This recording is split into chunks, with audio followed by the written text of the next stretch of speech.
Probably asking yourself what this idiot's doing with his drone strung up from the roof. Weather shit might be flying till the next week. Basically, so I keep getting asked a lot of questions about the difference between a mechanical and an electronic bait release systems. Both have benefits. Definitely, I would say 100%. Even if your drone's equipped with an electronic, they should all come with a mechanical release clip, anyways. If you're getting started, mechanical is going to be the safest way for you to get started because there's a lot of things that can go wrong as you're sending a line out, and this should preserve your drone in the event you get a line snag. So basically, what happens is you've got your clip. Now this can be adjusted to tension based on your bait size and your load capacity of the drone. Right, this is just an example. In theory, all the brands work the same. Right, you've got a tension that holds this up with your bait. So really simple. You've got, call this your dropper line. You've got your main line to your bait below, and then you've got your main line connected to your rod. And when you hold the spool or you close your bail, it's going to create that tension, and pretty much it's going to release your line from the drone. You get lines in the water, you're fishing, you're going to get your drone back nice and safe, land it, pack it away, and wait for the bite. Really simple way to operate. Very good for starters, because if literally a bird hits the line, it's going to release.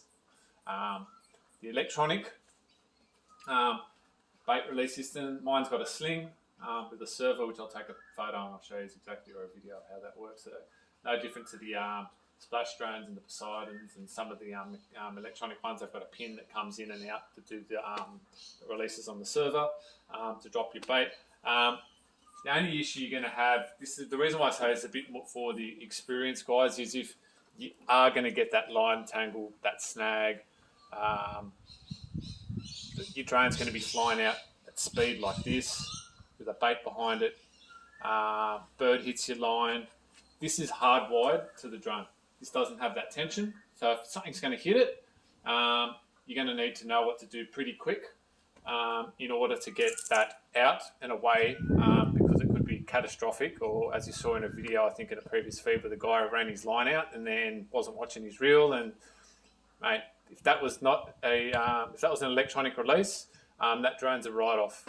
Mechanical release, happy days. Drone's going to keep flying forward, put a release of the line. Lucky he didn't lose all his lines, silly boy. So electronic basically means I push a button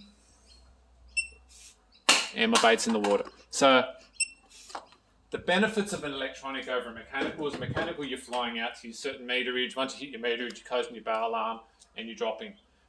Mechanical for me, when I'm out, I'm dropping burley in the water on my drops. I'm getting a hook up, I'm getting the fish back hopefully, and then I'm re-baiting, I'm re-burleying, and then I'm literally flying out within half a metre of where I got the hook up, and then redeploying the bait. As you would have seen on Andy's video with the two snappers, once you find them, you find them. It's not unusual for drone fishing that when you find a fish and you can have the ability to land back on top of the fish, you're going to be straight back onto another fish before the drones even come back in. Drone fishing, mate, I've had days, I've had weeks where I've not even gotten a bite. It's fishing. That's why they call it fishing, I suppose, not catching. But I just hope this creates a clearer understanding of the difference between the two different release mechanisms.